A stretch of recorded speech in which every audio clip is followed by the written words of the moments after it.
Students, आज हम start करने वाले हैं radial and angular wave function देखेंगे।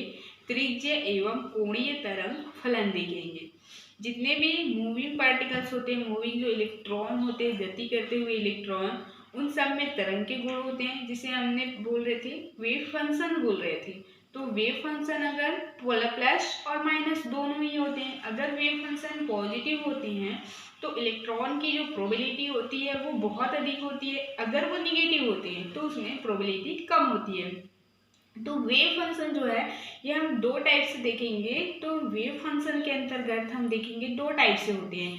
जैसे कि हम यहाँ पे लिखे वेव फंक्शन लिखें तरंग फलन। तो ये तरंग फलन जो होते हैं ये दो टाइप से होंगे, जिसे हम तरंग फलन क्या बोलते हैं, साइन से प्रेजेंट करते हैं। तो ये वेव फंक्शन टू टाइप से हैं। फर्स्ट अगर हम देखें तो ये होता है रेडियल वेव फंक्शन। सेकेंड होता है एंगुलर, यहाँ पे देखेंगे एंगुलर वेव फंक्शन।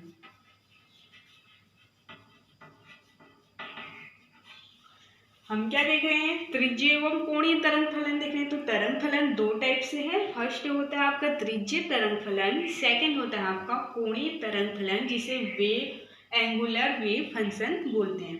तो अब हम देखेंगे कि ये रेडियल वेव फंक्शन है क्या, मतलब कि त्रिज्य तरंग फलन है क्या देखेंगे। तो त्रिज्य तरंग फलन क्या होता है कि किसी भी नाभिक से इलेक्ट्रॉन के बीच की दूरी बताता है। मतलब कि कोई एक एटम्स लिए, परमाणु लिए, उसकी न्यूक्लियस से इलेक्ट्रॉन की जो कितनी दूरी पर है, न्यूक्लियस से इलेक्ट्रॉन कितनी दूरी पर है, ये बताता है आपका त्रिज्य तरंग फलन। जैसे कि हम यहाँ पे ले लें, एक न्यूक्लियस लेंगे, एक एटम ले लिए, परमाणु ले लिए, उसके सेंटर में होता है न्यूक्लियस। न्यूक्लियस के अंदर होते हैं प्रोटॉन, न्यूट्रॉन, प्लस। इसकी चारों ओर इलेक्ट्रॉन जो होते हैं वो इस तरीके से वृत्ताकार ये गति करते हैं। ये इलेक्ट्रॉन जो है इस तरीके से गति करते हैं। अब देखिए यहाँ पे कहीं पे भी इलेक्ट्रॉन है, तो यहाँ पे न्यूक्लियस से इलेक्ट्रॉन की जो बीच की दूरी है इसे बताता है आपका त्रिज्य तरंग फलन। तो त्रिज्य तरंग फलन जो होती है वो किसी भी न्यूक्लियस से, किसी नाभिक से इलेक्ट्रॉन की डिस्टेंस बता रही है, मतलब कि न्यूक्लियस से इलेक्ट्रॉन कितनी दूरी पर है ये बताता है। तो यहाँ से न्यूक्लियस से इलेक्ट्रॉन के बीच की दूरी क्या होगी, जिसे हम त्रिज्या बोल रहे हैं। तो यहाँ से r से प्रेजेंट कर देते हैं, न्यूक्लियस से इलेक्ट्रॉन की दूरी r है। अब ये तो एक सेल है। अब दूसरे सेल देखें तो इलेक्ट्रॉन क्या होते हैं, इस तरीके से मूव करते रहते हैं। तो ये तो एक सेल से थी, तो दूसरे सेल से यहाँ तक कि अगर सेल की जो बीच की दूरी देखें तो इसे बोल सकते हैं हम dr बोल दें। dr इसलिए क्योंकि एक सेल से दूसरे सेल की जो बीच की दूरी होती है, इन दोनों की जो डिस्टेंस होती है ये बहुत ही कम होती है, इसलिए हम इसे dr से प्रेजेंट कर दिए। तो अगर हम टोटल लिखें कि न्यूक्लियस से, नाभिक से इलेक्ट्रॉन की जो बीच की दूरी है, इसको इस तरीके से भी लिख सकते हैं हम r प्लस dr। यहाँ से लिख दिए r हो गया प्लस dr। यहाँ से यहाँ तक के बीच की हम दूरी देखें तो यहाँ से यहाँ तक की क्या है, r है, यहाँ से यहाँ तक dr है, तो r प्लस dr। तो ये रेडियल वेव फंक्शन में सिर्फ यही बताता है कि इलेक्ट्रॉन जो है वो नाभिक से कितनी दूरी पर होता है। तो वहाँ की इसकी डिस्टेंस बताती है, दूरी बताती है।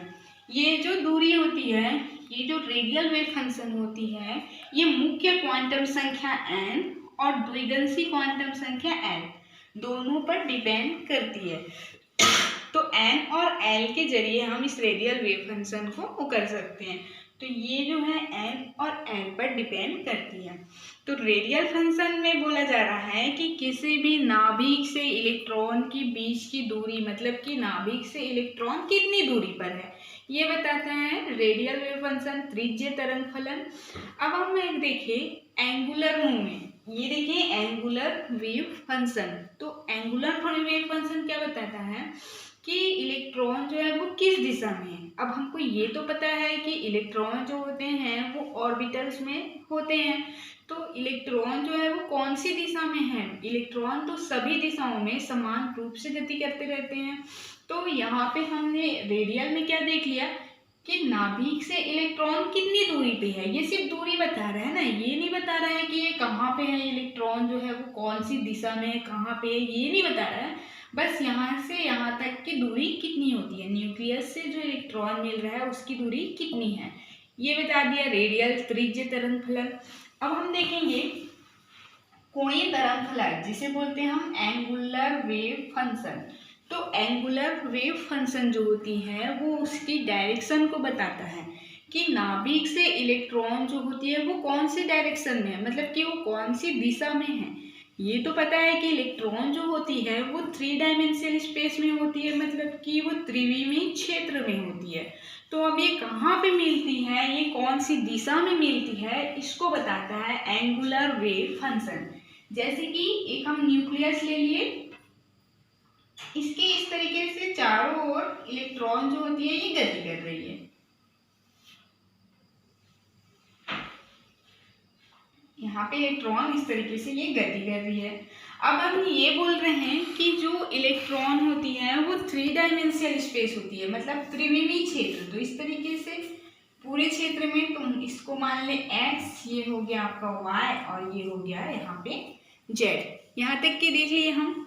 अब हम क्या बोल रहे हैं कि इसकी जो दूरी होती है, मान लो कि इलेक्ट्रॉन नाभिक है, यहाँ पे इलेक्ट्रॉन घूम रहा है, तो मान लीजिए कि इलेक्ट्रॉन यहाँ पे मिलता है। तो इस एक्स एक्सिस से लेके इलेक्ट्रॉन की जो डिस्टेंस होती है, मतलब कि उसकी डायरेक्शन है, कौन सी डायरेक्शन में है ये बताएगा आपका। तो इसे हम बोल रहे हैं थीटा। तो इसे हम प्रेजेंट कर देते हैं थीटा से। अब यहाँ पे देखिए, अगर मान लीजिए कि इलेक्ट्रॉन यहाँ पे मूव कर रहा है, इलेक्ट्रॉन तो कहीं पे भी गति कर रहा है, 3 डायमेंशनल स्पेस में कहीं पे भी इलेक्ट्रॉन पाया जाता है। तो अगर सपोज यहाँ पे इलेक्ट्रॉन मिलता है, तो यहाँ से इस जेड एक्सिस से लेके, जेड अक्ष से लेके इलेक्ट्रॉन की कौन सी दिशा में होगी इसको बताएगा आपका फाई बताएगा। तो इस तरीके से जो ये एंगुलर वेव फंक्शन होती है, ये फंक्शन जो होती है वो ये 2 वेरिएबल को शो करता है। एक तो होता है आपका थीटा और दूसरा होता है फाई। तो एंगुलर वेव फंक्शन सिर्फ ये बता रहा है कि इलेक्ट्रॉन जो होती है वो कौन सी डायरेक्शन में है। ये हमने तो देखा त्रिज्य में, क्या देखे कि इलेक्ट्रॉन की दूरी कितनी है, नाभिक से इलेक्ट्रॉन की दूरी कितनी है। लेकिन एंगुलर में हमें ये पता चलता है कि यहाँ पे इनकी जो इलेक्ट्रॉन है वो कौन सी दिशा में है। जैसे कि एक्स एक्सिस से अगर देखें तो इलेक्ट्रॉन कितनी दूरी पे है, थीटा पे। अगर यहाँ से यहाँ पे इलेक्ट्रॉन प्रेजेंट है तो जेड से हम देखें तो फाई पे प्रेजेंट है। इस तरीके से एंगुलर वेव फंक्शन जो होती है वो उसकी डायरेक्शन को बताता है, उसकी ये दिशा को बताता है। तो अगर हम इसको वेव फंक्शन के रूप में लिखें तो वेव फंक्शन में क्या हो जाएगा, साइन इन दोनों के बीच की जो दूरी होती है, यहाँ से यहाँ तक की जो त्रिज्या के लिए बोल रहे हैं तो हम इसे लिख देंगे आर लिख देंगे।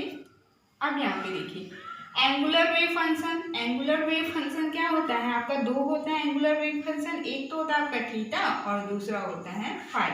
तो इस तरीके से इसको हम प्रेजेंट कर सकते हैं, साइन थीटा। यहाँ पे देखिए साइन आर लिख दिए, आर क्या है आपका रेडियल के लिए है, त्रिज्य है, और सेकंड होता है साइन थीटा फाई जो कि होता है एंगुलर वेव फंक्शन। यहाँ तक कि क्लियर हो गई। हमें बस देखना है रेडियल वेव फंक्शन और एंगुलर वेव फंक्शन।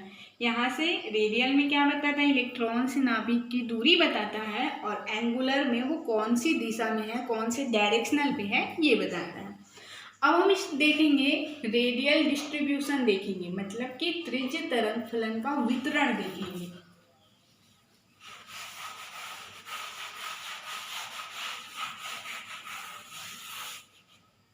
जिसे हम रेडियल त्रिज्य तरंग फलन देख रहे हैं, तो रेडियल फंक्शन डिस्ट्रीब्यूशन देखेंगे।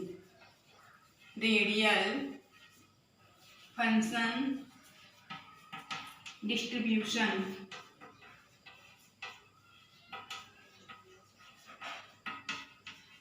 त्रिज्य देख रहे हैं, त्रिज्य फलन का वितरण देख रहे हैं। तो इसे इस तरीके से अगर हम हिंदी में लिखना चाहें तो त्रिज्य फलन वितरण।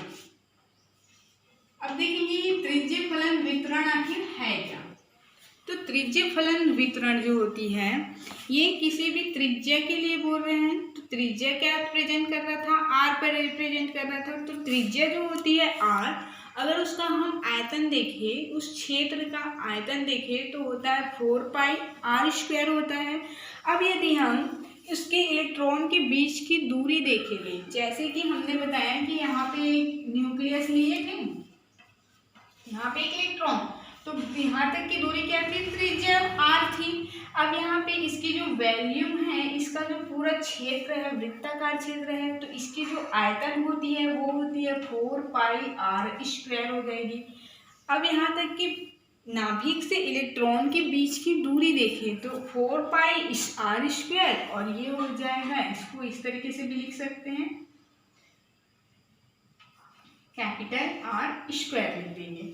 तो हमें क्या निकालना है, डिस्ट्रीब्यूशन, वितरण निकालना है। तो वितरण में क्या बोला जा रहा है कि मान लीजिए कि त्रिज्या अगर r होती है तो उस वैल्यू मतलब कि उस क्षेत्र की जो आयतन होती है वो होती है आपके 4πr² होती है उसकी आयतन। अब यदि हमें r दूरी पर इलेक्ट्रॉन की पाए जाने की प्रायिकता निकालनी है, मतलब कि इस r दूरी पर इलेक्ट्रॉन की पाए जाने की प्रायिकता निकाले, तो ये हो जाती है 4πr², R², जिसे हम बोल रहे हैं रेडियल या फिर बोल सकते हैं त्रिज्य फलन वितरण कहते हैं। सिंपल सी है, त्रिज्य फलन में बोल रहे हैं कि यदि त्रिज्या की जो रेडियल बोल रहे हैं, मतलब त्रिज्या जो है वो r है और उसका जो क्षेत्रफल, उसकी जो आयतन है वो 4πr² है, तो हमें क्या निकालना है, किसी नाभिक से इलेक्ट्रॉन की जो पाए जाने की जो प्रायिकता निकालनी है, तो उसे हम 4πr², R² से प्रेजेंट करते हैं, जिसे हम त्रिज्य वितरण फलन कहते हैं। तो अब यदि हम इसके लिए एक ग्राफ बनाएं, ग्राफ कैसे बनाएंगे भाई, यहाँ पे हमने लिखी प्रोबेबिलिटी, या फिर इसको इस तरीके से लिख सकते हो 4πr², R² भी लिख सकते हो, या फिर इसको π² भी बोल सकते हैं। π² इसलिए क्योंकि इलेक्ट्रॉन की पाए जाने की प्रोबेबिलिटी और यहाँ पे त्रिज्या, दोनों के बीच ग्राफ खींच रहे हैं। यहाँ से देखिए ये त्रिज्या के बीच में ग्राफ खींच रहे हैं, और जहाँ पे इलेक्ट्रॉन सबसे अधिक मिलता है उसकी जो प्रोबेबिलिटी होती है, उन दोनों के बीच में हम अगर ग्राफ खींचेंगे 1s के लिए, तो हमें क्या मिलेगा, इस तरीके से ये ग्राफ हमें मिलता है। अब यहाँ पे देखिए 1s, ये जो सेंटर है ये होती है आपकी मूल बिंदु होती है, तो ये जो सेंटर होती है मूल बिंदु, या फिर इसको बोल सकते हैं न्यूक्लियस। तो न्यूक्लियस में इलेक्ट्रॉन जो होती है वो 0 होती है, मतलब न्यूक्लियस में इलेक्ट्रॉन तो नहीं पाया जाता। तो हम यहाँ से स्टार्ट कर रहे हैं न्यूक्लियस से, तो न्यूक्लियस से में इलेक्ट्रॉन क्या है, यहाँ पे 0 है। तो 0 से बाद जैसे जैसे दूरी बढ़ रही है, मतलब इलेक्ट्रॉन की प्रोबेबिलिटी जो होती है वो अधिक हो जाती है, उसके बाद से फिर से ये डिक्रीज होने लगता है। तो ये था 1s के लिए। ऐसे ही हम 2s के लिए निकालें, इन दोनों के बीच में हम ग्राफ खींचेंगे 2s के लिए। 2s में भी सेम ही खींचना है हमको, π² के लिखेंगे, मतलब इलेक्ट्रॉन की प्रोबेबिलिटी और r दोनों के बीच में ग्राफ खींच रहे हैं।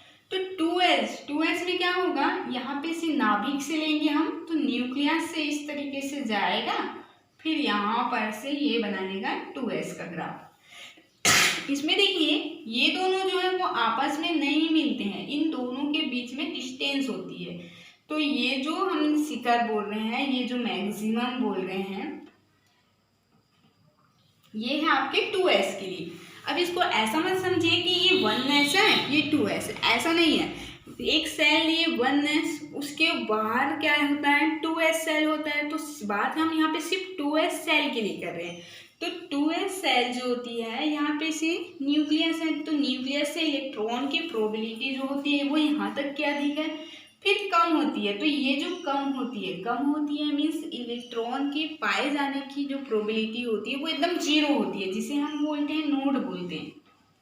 जहाँ पे इलेक्ट्रॉन जो होती है वो 0 हो जाती है, फिर से इलेक्ट्रॉन की जो होती है वो इंक्रीज होता है, और यहाँ पे सबसे अधिक इलेक्ट्रॉन की पाए जाने की प्रोबेबिलिटी होती है। तो 2s को अगर हम देखें तो अगर इसको सॉल्व करें तो 2s को n-1 से प्रेजेंट करते हैं।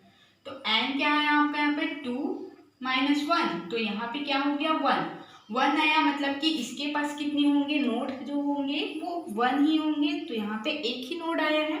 नोड मीन्स बोल रहे हैं कि जहाँ पे इलेक्ट्रॉन जो होती है वो 0 हो जाती है। तो हम न्यूक्लियस से इलेक्ट्रॉन की जो दूरी देख रहे हैं तो न्यूक्लियस से ही देखेंगे। तो न्यूक्लियस से अगर हम धीरे धीरे जाते हैं तो यहाँ पे इलेक्ट्रॉन पाए जाने की प्रोबेबिलिटी है, उसके बाद फिर इंक्रीज होकर नोड में आ जाती है, मतलब यहाँ पे इलेक्ट्रॉन बिल्कुल नहीं मिलता है, फिर उसके बाद फिर से इंक्रीज होती है। तो इलेक्ट्रॉन की प्रोबेबिलिटी यहाँ पे सबसे अधिक हो जाती है, उसके बाद ये फिर से डिक्रीज होने लगती है। तो इसको हम n-1 से प्रेजेंट करते हैं। तो n मतलब 2s बोल रहे हैं, तो 2s के लिए हो गया। इसी तरीके से अगर हम 3s बोल दें, अगर हम इसको 3s कर देते हैं तो 3 - 1 मतलब कितने हो गए 2 हो जाए। तो इसके अगर हम नोड बनाएंगे तो इस तरीके से ये नोड बनेगा। तो यहाँ पे ये एक नोड मिला और यहाँ पे एक 2 नोड मिल गया। नोड मतलब कि इलेक्ट्रॉन जो है यहाँ पे 0 है, तो 2 बोल रहे हैं, मतलब कि 3s में कितने नोड मिले हमें 1 और 2। तो यहाँ पे इलेक्ट्रॉन के पाए जाने की प्रोबेबिलिटी जो है वो सबसे अधिक होती है। ऐसे ही 1s 2s देखिए। अब 2p में भी अगर हम 2p में भी देखें तो 2p में भी न्यूक्लियस से ये क्या है आपका नाभिक है, तो नाभिक से लेके हम इस तरीके से अगर इनके बीच की डिस्टेंस देखते हैं तो ये 2p में यहाँ पे इलेक्ट्रॉन के पाए जाने की प्रोबेबिलिटी जो होती है वो सबसे अधिक होती है। हमें प्रायिकता और त्रिज्या दोनों के बीच में इस तरीके से ग्राफ खींचते हैं तो हमें मिल जाएगा 2p के लिए। ये तो था त्रिज्य फलन वितरण, मतलब कि इसके वितरण देख रहे थे, डिस्ट्रीब्यूशंस देख रहे थे। अब हम कोणीय तरंग फलन अगर देखें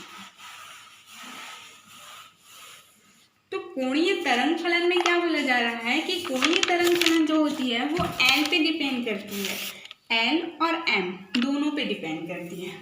जैसे कि कोणीय के लिए देख रहे हैं एंगुलर, हमने पहले बताया था कि जो रेडियल होती है, जो त्रिज्या होती है वो किस पे एन पे डिपेंड होती है। हमने अभी निकाल के बताते हैं यहाँ पे संख्या के लिए एन पे और एल पे डिपेंड हो रही है। अब यहाँ पे हम एंगुलर के लिए अगर देखते हैं, एंगुलर मतलब कोणीय के लिए देखें तो कोणीय क्या होती है एल पे डिपेंड होती है और एम पे। एल मतलब द्विगंशी और एम मतलब कि ऑर्बिटल्स पे। सिंपल सी बात है। एंगुलर मतलब कि इलेक्ट्रॉन के पाए जाने की प्रोबेबिलिटी देख रहे हैं, तो इलेक्ट्रॉन कहाँ पे मिलता है ऑर्बिटल्स में, और ऑर्बिटल्स को हम शो करते हैं एम से, तो इसलिए ये एल और एम से करते हैं। अब हम अगर देखें एल की वैल्यू तो S P D F. S क्या होती है इस तरीके से गोलाकार होती है। अगर हम पी के लिए देखें तो पी में 3 ऑर्बिटल्स होते हैं, एक 0 हो गया, +1 हो गया और यहाँ पे हो गया आपके -1। तो ये हो जाएगा आपका px py और ये हो गया आपका pz। अब अगर हम इसके लिए स्ट्रक्चर अगर देखते हैं तो px के लिए हम स्ट्रक्चर अगर देखें तो यहाँ पे इस तरीके से हम यहाँ पे खींचेंगे लाइन, तो ये हो जाएगा जेड एक्सिस के लिए हो गया है और यहाँ पे वाई एक्सिस के लिए। तो इस तरीके से इसमें जो है पी मीन्स डम्बल आकार होते हैं इनके ऑर्बिट, तो ये हो जाएगा पी का डम्बल आकार ऑर्बिटल्स। ये हो जाता है आपका एक्स एक्सिस। ये जो होती है वो नोड कहलाती है। पी में एक ही नोड होते हैं तो पी में क्या हो गया नोड। तो यहाँ पे इलेक्ट्रॉन जो होती है एकदम 0 होती है। तो ये था एक्स एक्सिस के लिए लिख रहे हैं। अब यहाँ पे अगर वाई एक्सिस के लिए हम यहाँ पे देखेंगे तो वाई एक्सिस के लिए क्या लिखेंगे, इस तरीके से हम लिख देंगे, ये बन गया आपका वाई एक्सिस में, ये हो गया आपका एक्स में, या फिर इसको बोल सकते हैं हम जेड के लिए बोल सकते हैं। अब इस तरीके से जेड एक्सिस के लिए देखें तो यहाँ पे जेड एक्सिस पे बनता है। हमें सिर्फ क्या बता रहे हैं कि लोग कोई बता रहे हैं, तो इस तरीके से इनके जो एंगुलर में इस तरीके से स्ट्रक्चर बनते हैं। एक्स के लिए किए तो पी एक्स पे लोग बनने लग गए, वाई के लिए तो वाई पे लोग बनेगा और जेड के लिए तो जेड लोग बनेगा। ये था आपका त्रिज्या, और ये देख रहे थे हम त्रिज्या एवं कोणीय तरंग फलन। तो त्रिज्या में क्या बताया कि नाभिक से इलेक्ट्रॉन कितनी दूरी पर है, कितनी दूरी पे है ये बता रहा था। कोणीय क्या बताता है कि नाभिक से इलेक्ट्रॉन जो होती है वो किस डायरेक्शन में होती है, मतलब कि उसकी दिशा कौन सी है वो ये बताते हैं। तो अब अपन नेक्स्ट क्लास में देखेंगे।